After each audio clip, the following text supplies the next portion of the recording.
as I told them before you came in, if this is too rudimentary, just raise your hand and be like, hey, we got this. But I do want to go through the basics too, because a lot of times when you do that, there are gaps that people just don't notice.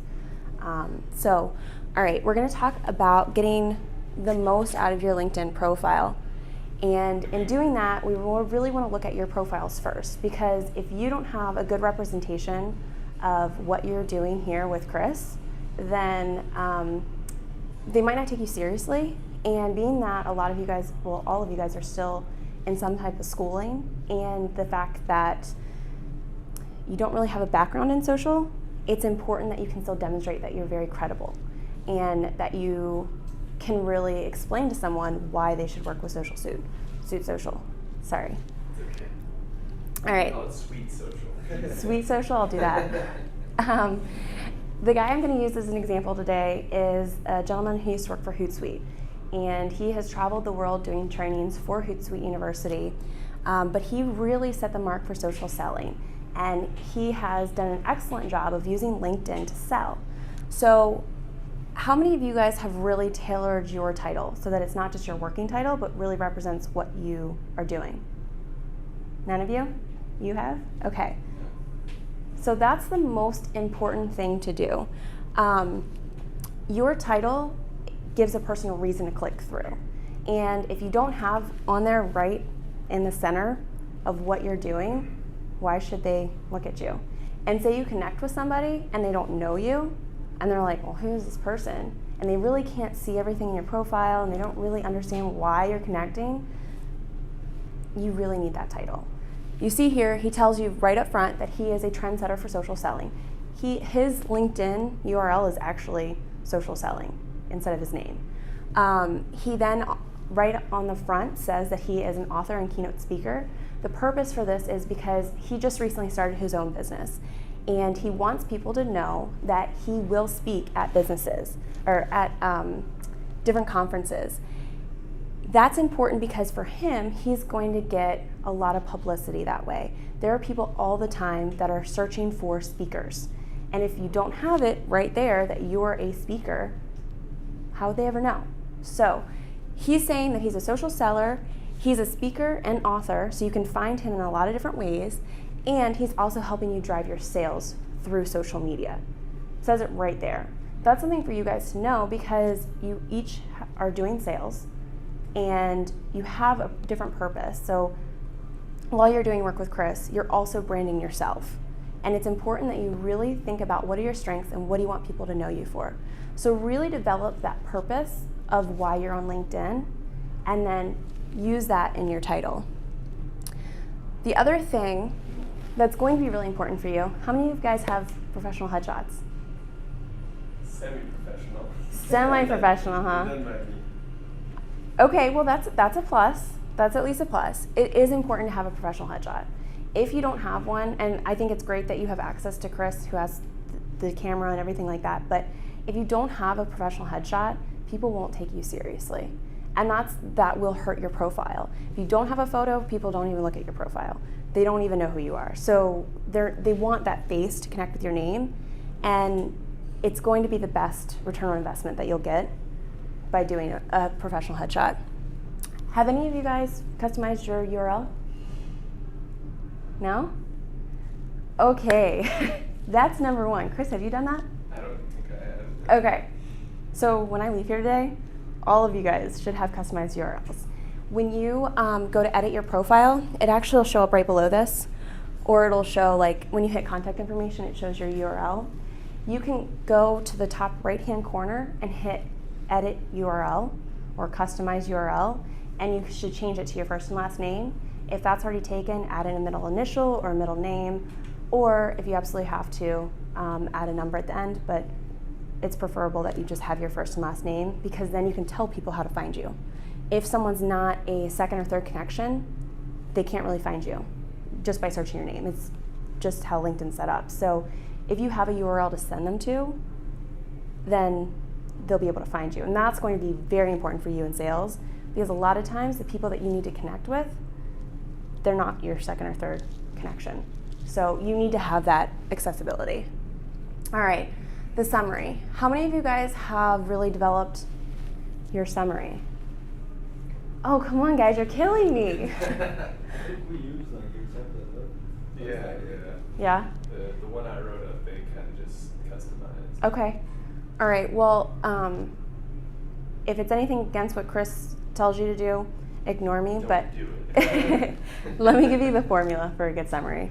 So in this one, and I do recommend if you guys have the chance to go look this guy up, and I'll leave his information with you.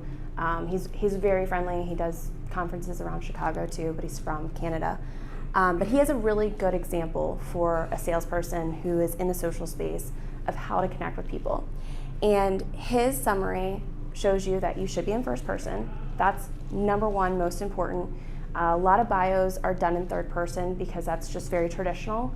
But when you're on LinkedIn, you're connecting directly with the person. So it's kind of awkward if they come and it's like third person written. It gives them a lack of connectability. So you want to have it in first person, and then you want to be able to demonstrate what you're doing. Instead of just telling them what you do, really show them. Like, explain to them how you're doing different things. Instead of saying, I'm just a successful salesperson in the social space because I have this amount of experience and I focus on analytics and click-through ads. It's better if you tell them about a project or where'd your passion come from, or sometimes the things outside of what you're doing right now led you to what you're doing now. So for this, he talks about his experience with Hootsuite. He talks about the university. He then tells you right up front what he can help you with. So that's important. There's no guessing here. I know what I'm going to get from him, and I know exactly the engagement that I'll have from him. The next thing that he does is he puts his contact information right there. So if you're not connected to someone, you can't always see their contact information, except for to connect with them. If they have a block on their profile for whatever reason that you can't connect with them without having their email address, you're kind of out of luck. So it's important to have your contact information right there so that if someone has questions about what you're doing, about the business, about how they can work with you, they should be able to connect with you instantly, whether it's on LinkedIn or off LinkedIn. So having your email address, website, phone number, any way that they can reach you is going to be really, really important. The last thing LinkedIn now does is you can connect links. So it's going to be important for you guys to connect your summary with the website because a lot of your purpose right now is selling. You could connect it with any projects you're doing in school. If you have any visual presentations, video interviews, articles or blogs that you've written, definitely connect that. And I know if you're doing your MBA, you probably have a lot of projects that are somewhere online, correct? Or something that you can demonstrate. That's something that you want to connect to show people that you do know what you're doing and that they would be very lucky to work with you. Because each of you guys not only brand yourself and represent yourself, but you also represent Chris and the rest of the company. So it is something to think about in how you're selling, and in order to sell, you have to look the part. So by connecting out, he has probably the most connections that I've ever seen, like links and stuff like that I've ever seen. It's kind of a little bit overdone, but it is good because I know where to find all of his resources. I know what I'm going to get from the type of work he does, and I know what I'm going to get when I engage with any of the companies that he's worked with. So that's going to be very important for each of you to do in order to capture those leads, for people to see you and say, I want to work with this person. When you get down to your experience, you do want to build this out. A lot of people leave this blank because they think it's pretty much no one looks at it, or it speaks for itself in the title and who you're working for, but it doesn't. You want to make sure that it's conversational so someone can read it and feel like they can approach you or get a feel for what you're doing. But again, it's about demonstrating and not about telling. Bullet points, don't use them. It's not going to get you anywhere. It's not searchable, because that's another key thing. You want to be searchable. So you want to be using those keywords both in here and the summary for purposes. You guys do, Chris was saying you guys now do like video and a bunch of other things. It's going to be important if you're selling that to have those in your profile. Now, the other thing is, do you guys have recommendations on your profile? Have you sought them out? No? Okay, that's something to do. There's 2 ways to do it.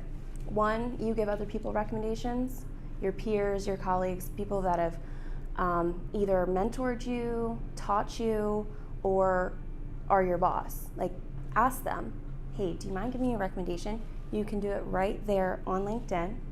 When you go to edit your experience, you can select, I need recommendations, and then you drop down the person that you want to ask for, and you craft a personal message, and you say, hey, I really need to build out this profile. This is what I'm trying to accomplish. Do you mind writing me a recommendation? And sometimes they'll say, well, write it for me, and then I'll post it. And that's okay. It's just like getting a recommendation for college, or when you go into your master's or whatever. It's the same concept. The other way to do it is to write recommendations yourself. Go and review other people that you actually have worked with, or that you've seen work, or that you never want to recommend somebody that you can't really recommend in real life, because one day someone's going to call you or email you and say, hey, I saw that you wrote Bobby Joe an amazing recommendation on his financial skills. What was your interaction with him, and how did that help you? And that's going to look bad on you. And your credibility on your profile is instantly going to go down. So write recommendations. A lot of times they'll write you one back. About a week later is usually the common manner of handling LinkedIn recommendations. If someone writes you a recommendation, return the favor. Definitely always return the favor. And this is going to be a lot of your professors are online on LinkedIn and using it actively to grow their business and grow whatever they're doing outside of the school. Ask them for recommendations. It's completely okay. And ask Chris for some recommendations to build your to build your profile. Lastly, any projects that you've done. So if you worked on any major accounts here that you can showcase, you can represent like what you've done with their Facebook or their Twitter, their growth. If you have a presentation, you can whip one up real quick of any case study that you have on one of your businesses that you've worked with, and then you want to connect it here. What that does is it gives people visuals, again, of understanding what you're doing. And a big part of social selling is really representing and being able to demonstrate what you do instead of just say it, because you want to lead the person to the decision that you want them to make. And you can do that by showcasing what you can do. All right, you want to know your network. Have you guys played with Who's Viewed Your Profile? A little bit? Okay, have you seen the new one, this one? No? Okay, so this recently changed in the last month, I'd say.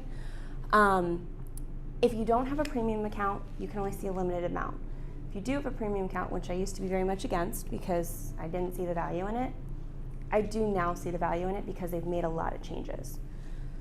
So with the non-premium account, when you go into Who's Viewed Your Profile, you can see a breakdown of categories. So it says, who searched you by keywords. That's important to know if you've really made your profile searchable.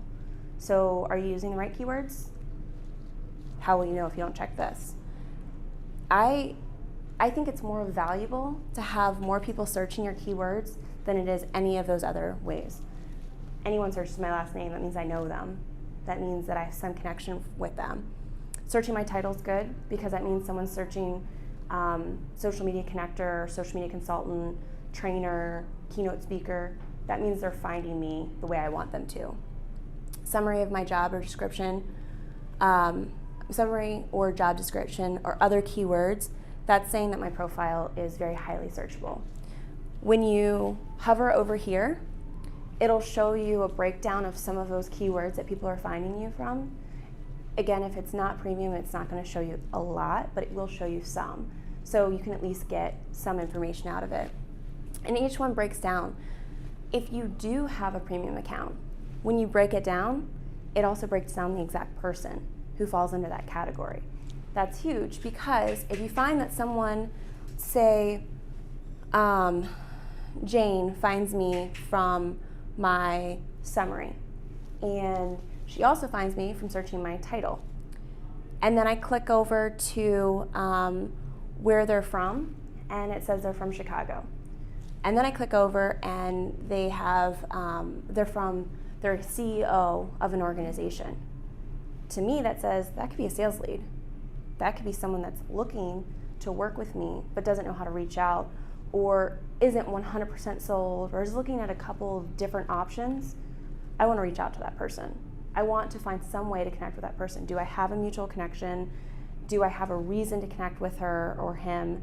And how am I going to do it?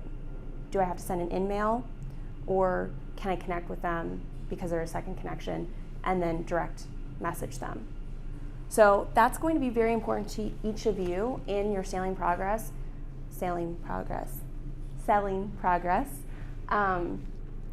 You want to make sure that people are not only finding you, but you understand why they're finding you.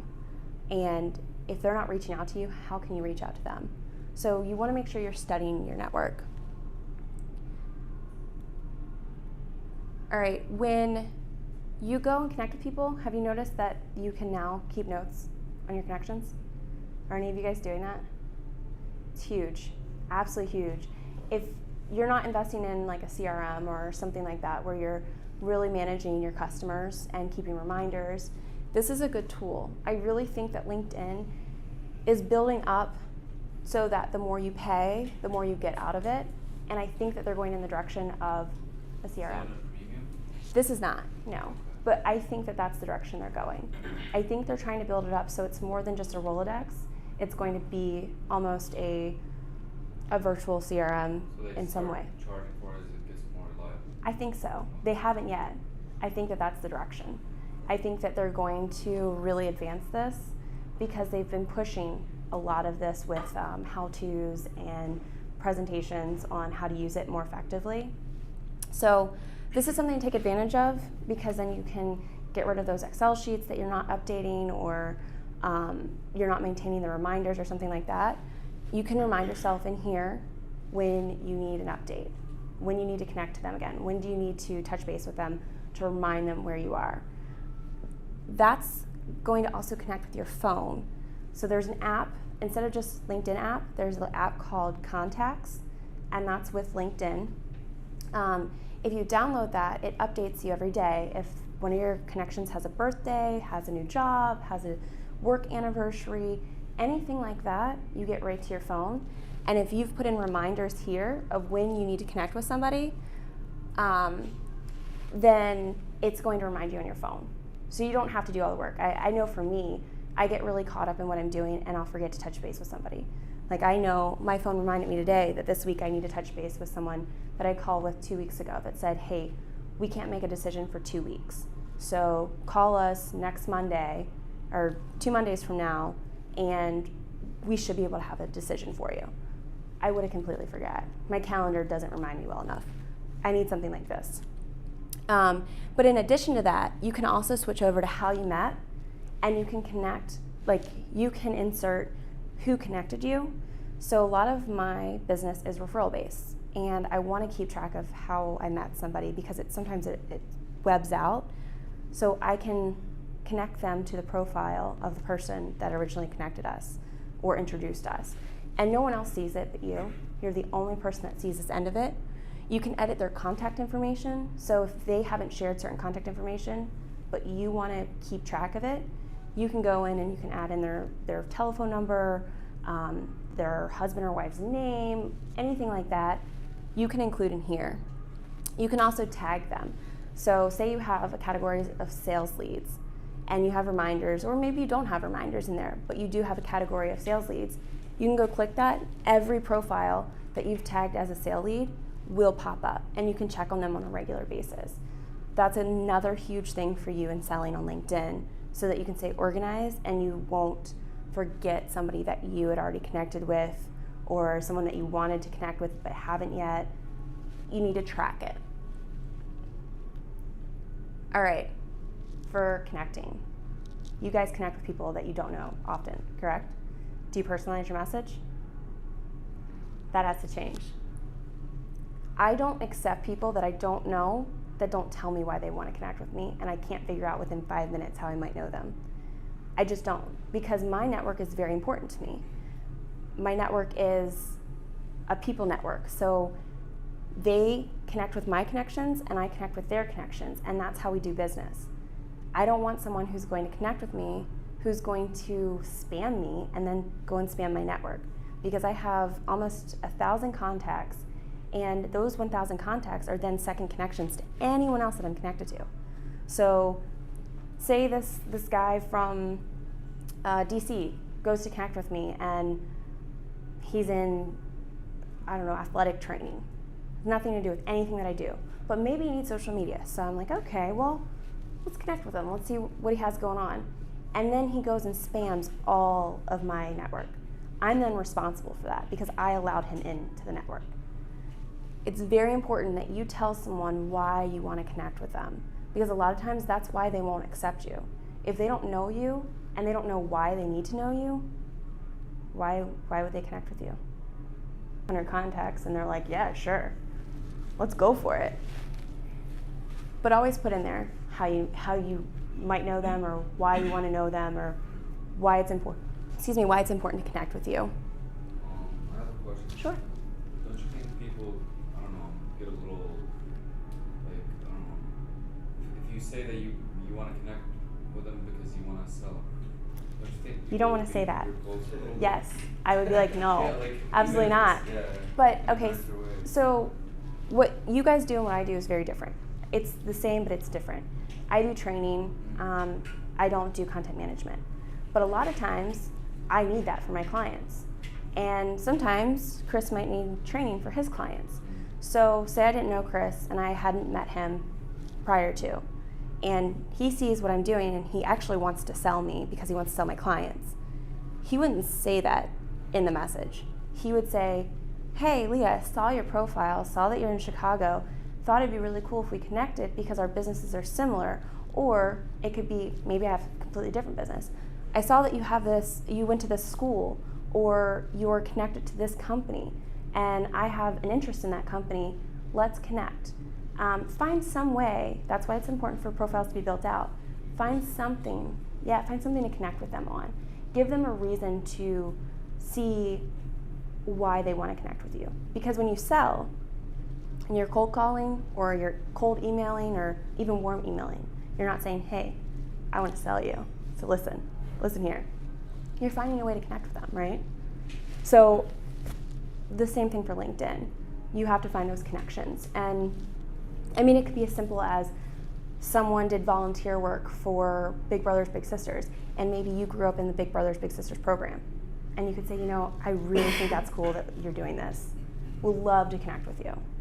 And then you build that relationship. All right, you should be posting every day, at least 5 days a week, Monday through Friday. If not all 7, but at least Monday through Friday. The peak times are between 7 and 9 in the morning, because it's commuter hours. Even people that drive who should be on their phone usually are. So you want to reach them during those periods, and then also between 5 and 6 p.m., again, commuter hours. If you're reaching into different time zones, take that into consideration. So you're posting when your audience is on. You want to think about, what does your network want to know? So your specialty right now is in social media, content management, video production, advertising, Facebook, Twitter, LinkedIn, any of these pieces. So you should be posting articles like that, correct? You want to help educate your network and show them that you're an industry leader. You have a tap on all of the biggest trends. So you should be posting that and be consistent with it, because then people will start to see you and they're thinking, who is this person again? I'm connected to them, but why? Oh, okay, they're in social media. I need that, actually. Or what happened to me recently, I was posting and someone I've known forever knew that I did social media but never really thought about it. And that morning they had a meeting saying that they really needed to bring in some social media training because they were developing their social media organization. Their responsibilities were being divided differently. And I happened to post that morning about the importance of training staff on social media. And she reached out to me and she said, hey, I might have an opportunity for you. But that might not have happened if I just hadn't posted at the same time that she was thinking about it. So it is important to be top of mind. Also, 45% higher engagement if you're sharing links. So that means share articles, share links back to the website, share links to your own projects that you're doing. You guys might be blogging on your own, and if you're not, you might consider it. Anything that you can link back to is going to drive that engagement a little bit more. Okay, so how are we really going to develop your social presence? If you're building out your profile, you're understanding your network, and you're saying, okay, now I need to post daily. What do I need to post? I know that I need to add value. On the same page where it shows you who's viewed your profile, if you scroll all the way down, LinkedIn now gives you tips on what you should be doing to get better visibility. They give you articles that are going to be valuable to your network, who's really interested in this. You can click through, like when you exit out any of these, it'll populate a different one, and there's multiple suggestions that they give you. Always click through and read them first, but then go ahead and share them, and it'll tell you what percentage increase visibility you'll get out of that. The other thing that it does is it gives you groups or businesses or thought leaders that you should be following, and how that'll increase your visibility as well because other people are following those people as well. It's just very important for you to be seen by people that might need social media. There are a lot of coming out companies that are doing social media, maybe not as good as you guys are doing it. So it's important to separate yourself from them to show them that they want to work with you.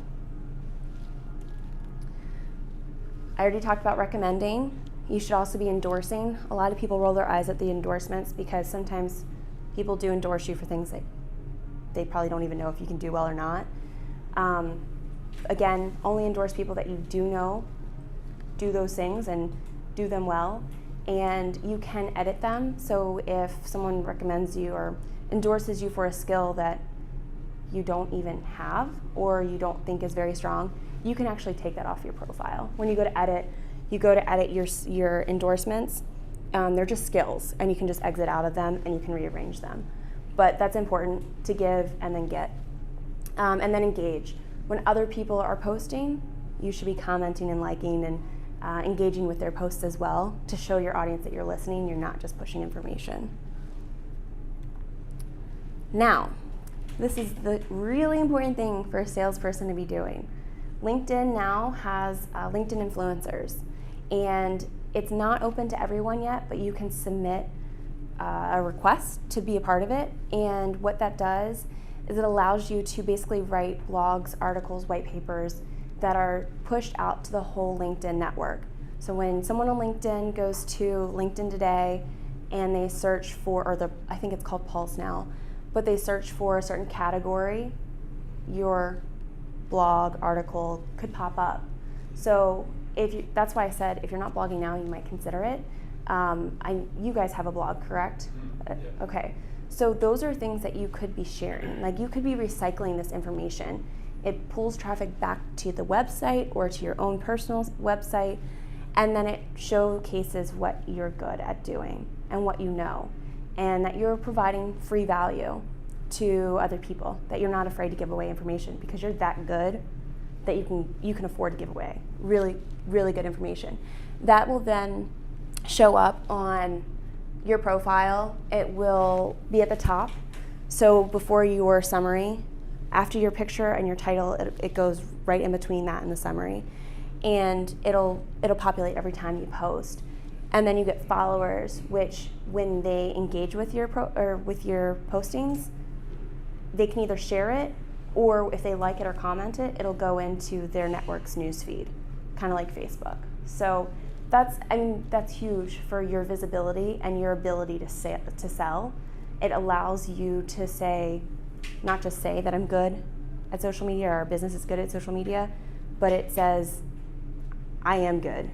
I absolutely am good. I know what we're talking about, and you want to work with us, because if you don't, you're probably working with a crap company. So it sets you apart a little bit.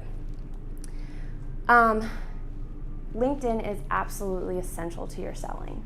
Like I said, if you want to look up Julio, I'll put his information back up there, and you can say that I used him as an example in my presentation. But he does represent selling on social very well. He writes a ton of articles about it, and it's a good way to learn how to do it, especially for those of you who aren't graduated yet, and you're in your MBA. I mean, it's going to be important that you really learn how to tailor this to your strengths. And each of you brings something different to the business, and that's going to be important so they can see that it's a diverse company and that they're going to get a lot out of working with you guys. And this is my last piece about buyers. 75% of all buyers use social media for B2B purchases, and 84% of C-level and VP level buyers use social media for B2B purchases. That's huge. I mean, that's making it so easy for you. That's beyond cold calling. Like, when you're connecting on LinkedIn, it's somewhat warm because you're giving them a friendly face, you're giving them all your information, you're looking good for them. And that's going to be very important for you to be successful in sales. Do you guys have any questions? No? You asked that. Did I overwhelm you?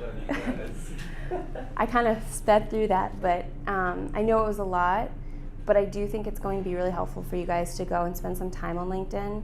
If you guys are really selling through LinkedIn, then it's going to basically make it a lot easier for you, and you'll find that you're more successful that way. I train all of my clients how to do it so that they make sales off of it. And I try to keep track of it because then one day I can make commission off of that. What I'd like to do is be able to train my clients so that I can say, all right, I want this cut of whatever sales you get off of this platform. So it's going to be really key for you guys to learn that. It's not going away, and you guys are just starting your careers. It's going to be huge, and you're making a big change in how this business is operating. So do play on LinkedIn. Take into consideration this. I'm happy to share the slides with you guys. Yeah, that'd be awesome. Yeah, so that way you guys can go through and really figure it out. I know Chris has gotten into it a lot more recently. Converted me. I have a question. Sure. And, like, basically putting your sales pitch within the first message that you're connecting them with? I wouldn't be too pitchy. That's a very big turnoff. You want to give them a reason why they're going to connect with you as a person. It's going to make your sales pitch a lot easier. So it's going to be, hey, I saw that you went to Loyola, and I'm there now, and this is what I'm doing. Would love to connect. And then they have a reason to connect with you, or it could be completely different. You maybe don't have any connections with them, but you go and you look at all of their social media and you see they're kind of struggling, and you could say, hey, I saw that you have this gap here, and give them a free tip and just say, look, if you did X, Y, and Z, this would solve a lot of problems. Or say you went on their website and they don't have a email capture, they're not capturing any leads on their website. That's the easiest one to give because you don't necessarily do websites. And you can say, you know, I went on your website and I saw you're not capturing any leads. Here's an easy plugin to add to your website, and your business would grow exponentially this quick. And I would love to connect with you because I think your business is really interesting. Leave it at that. Yeah. And then ask them if they want to go for coffee or whatever, however else you want to court that relationship. And that sort of leads to my follow-up. Like, once you connect with them, Mhm. if they don't respond to your message, do you normally call them or email them? It depends on what they do, and it depends on how much of their business I want, or in what way I want to work with them. I do follow up. I try to make sure I have a touch point with all of my connections, which is hard sometimes, but I want to make sure that I know at least how I could benefit them. And it could be that they're not interested in working with you, but it is important to find some way to follow up with them. Don't be too overzealous with it, but do find a way to connect with them. Nice. And then, so are you completely organized within LinkedIn, or do you have an external I'm not. CRM? I don't have an external CRM. I do have spreadsheets and calendar updates and all that, but this is a lot easier for me. I'm trying to convert all the way to LinkedIn because this is new. Their contact information stuff is new, but that's the direction Can you I'd like to actually go. look at all of them at once as if it's a spreadsheet, or is it just? You know what? I don't know. I don't know if there's a different view, but you can go and like look at their categories, and it'll show you all of their information. You can go and look at your reminders. Let's see. I don't have my phone on me. I'm trying not to fall on this cord. Here, I'll show you on the app, Contacts app. There is a reminder section. So to do contacts and calendar. So This is that app you were telling us about? So it tells me anything that's going on with any of my contacts, but then it also would have reminders in here. So I could go through and see what upcoming reminders I have. And that's a great way to keep track of it. And then it can also go into calendar view, which I don't have anything on here. Yeah. And then you can go and you can filter through by your tags, your categories. Is this by LinkedIn, or is Yeah. this a separate? Okay, it's just a streamlined version. Yeah, of their app? it just focused directly on basically keeping up with your contacts. So it's just a different purpose of it, but Nice. it Download that will app. help you. What'd you say? Said download that app. Yeah, it's huge. I mean, I use it more than I actually use the LinkedIn app. Really? And I don't know if you know, before you couldn't update from LinkedIn, which is why I use Contacts more than I used LinkedIn app, because you can read articles, but you can't engage with them. Now you can. It's just called Contacts. I think it's maybe eye contacts. Hold on. Yeah, it's just called contacts, but if you search LinkedIn contacts, it should come up. I think. Yeah. Do you think that the majority of your business is coming from LinkedIn? The majority of my business is coming from LinkedIn. The other reason for that is I took down all my slides recently because they're all old, but I used to streamline my SlideShare into my LinkedIn so that people could see what I do, the type of presentations I've given, and that's the business I'm looking for. But I took all that down, so I need to revamp everything. But that is where the majority of my business is coming from, because I'm B2B, which you guys are too. Yeah. So that's where a lot of those decision makers are. Yeah. No, that's why we love LinkedIn so much. Yeah. There's no obstacles here. Exactly. I mean, it's almost easier to connect with them, even if you've gone and looked at their Facebook page and their Twitter account and their Google Plus page. If you can go find that decision maker on LinkedIn, you're going to score a lot more points. Yeah. And with that said, something that you guys should be selling are the LinkedIn business pages, which I'm certain you guys do. Yeah. So make sure you know how to use not just the business pages now, but the showcase pages. Have you? I don't know what that is. Showcase, they took away your services page, and they now have showcase pages. So look at Adobe. They do the best representation of how it is now, but that's going to be huge in what you're selling. Showcase pages. That just has a bunch of examples of your work, your service options. Kind of. It breaks it down. So Adobe has their cloud suite and their desktop programs, and they break it down by brand. So it's basically like sub-brands, and that way you can focus your content a little bit better. But it's set up kind of like Facebook. Like it streams your content in that way. Okay. Wait, so it's more like a fan page then? Kind of. Yeah. You can follow a sub-page without following the overarching brand. Let's talk about blogging. So is that something that you are active in? I run a lot of blogs. I do not manage my own. It's something that is my goal for this year because I used to be a huge blogger years ago when I wasn't working for myself. But I run a lot of blogs right now for other clients. And so no, You I'm actually not. write the blogs for the client? I do. Okay. I have contractors that do. And that's the only content management that I actually do. Everything else I do training, but blogs I will do content management for because that helps me in the training because then they have content. So no, I don't run my own, but I'm going to start because I have written. I just haven't posted it. It's all in my Google Docs. They're all written. Pictures are picked. They're just not posted. Yeah. But yeah, I mean, that is important. Are you guys maintaining your blog? I mean, not as good as we should be. One of the best ways to do it, and you guys might hate me for saying this, but one of the best ways to do it is have each person write a blog, like be responsible for 1 or 2 blogs a month, and start out small with like 1 blog a week, and that gives you something to post. It gives you like little nuggets you can pull out to tweet or something like that, and now you really don't have to blog every day. It's good to, but you don't have to as long as you're solving problems. So think about the questions people are asking about social media and the things that they would ask you in a meeting, or an introductory meeting. They're saying, I'm having these problems. Answer those problems. Yeah. And you're going to be a lot more successful with your blogging. But I mean, you know that because you sell that, but yes, I do recommend it. I mean, our goal, just like everyone, is to, basically only share content that we create. Yeah, that's huge. So I'm striving towards. Well, and then in doing that, you should get a LinkedIn influencer account.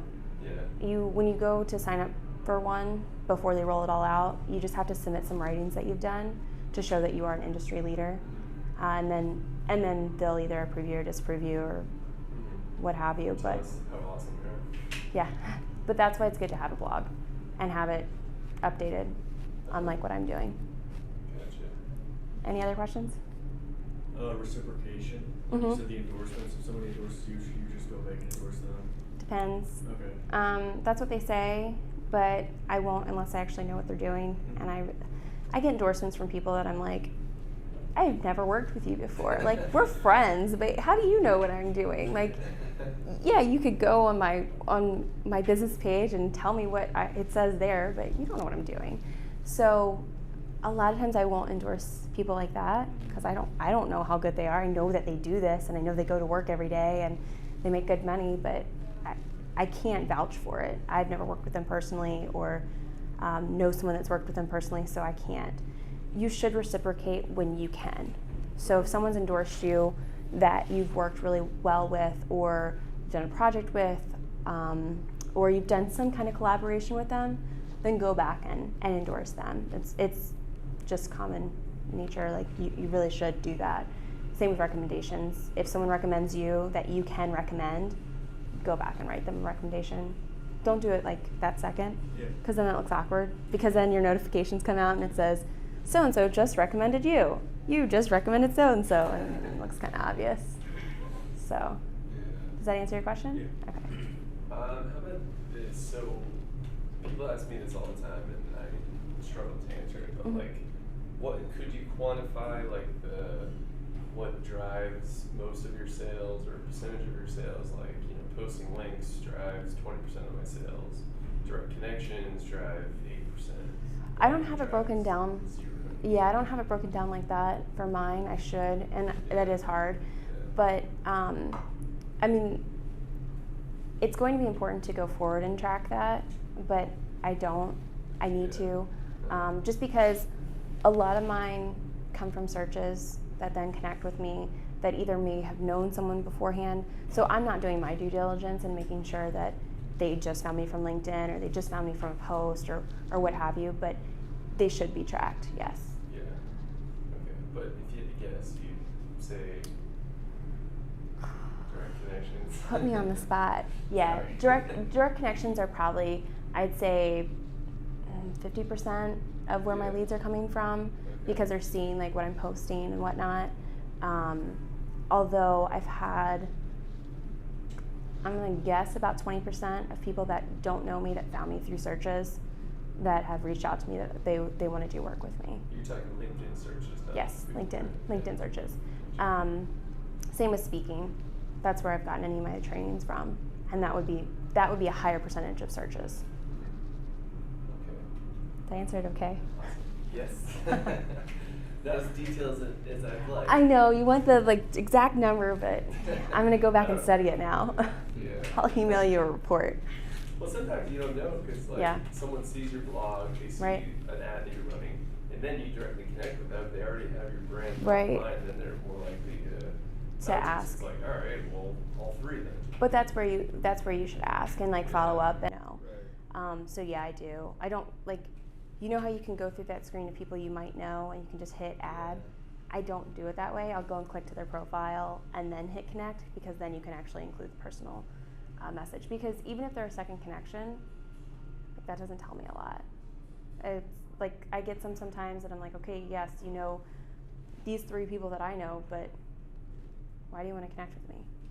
What's the value here? And sometimes I'll ask them. I'll just straight up ask them, and then that kind of throws salespeople off. So just be on the lookout for that. If someone says, why are you connecting with me? What do you want?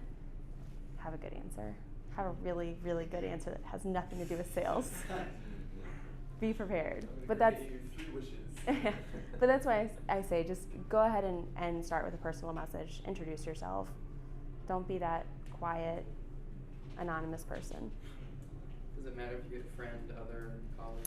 I usually always hit friend unless I've worked with them, because that way I can connect with them. If you hit other, you have to know their email address, and then that creates another challenge. If you are a colleague of theirs, you've worked with them or you've done something with them where you can say that they could be a client of yours, and then you can say colleague and you can drop down where you've worked with them, that's fine. But if it's someone you don't know, hit friend. LinkedIn might tell you differently, but hit friend and then have a message. What about if there's a really good prospect, but you're third connections or no connections at all, and they're hard to connect or get a hold of? What's your InMail. strategy? InMail. So you do have a premium account? Yeah, well, no, I don't. No. I don't, but you can buy InMail without a premium account. Oh, really? You can. How much is that? You've asked me these questions I don't know off the top of my head. I don't know. Yeah. You buy them individually though? You have to buy them in blocks. So you have to, I think it's 5, you can buy 5 at a time or something like that. I haven't bought InMail in a while. I haven't needed to, That's cool. but I am thinking about going to premium because they do have a lot of benefits now. It's just worth it, especially if you are doing a lot of InMail. It's going to be more valuable to you. Does that go to a separate folder, or is that? Mm-mm. It goes to their inbox, and then you get an email too. So I got InMail last week, and I could email them back from my email, but it kept going to their LinkedIn InMail. Mm-hmm. Yeah, so it just stays within your LinkedIn inbox, and it doesn't filter out like Facebook. So if you are third connection or no connection and you can't get a hold of them, InMail's the way. Yeah. All right. Cool. All right. I got everything. Thank Thank you.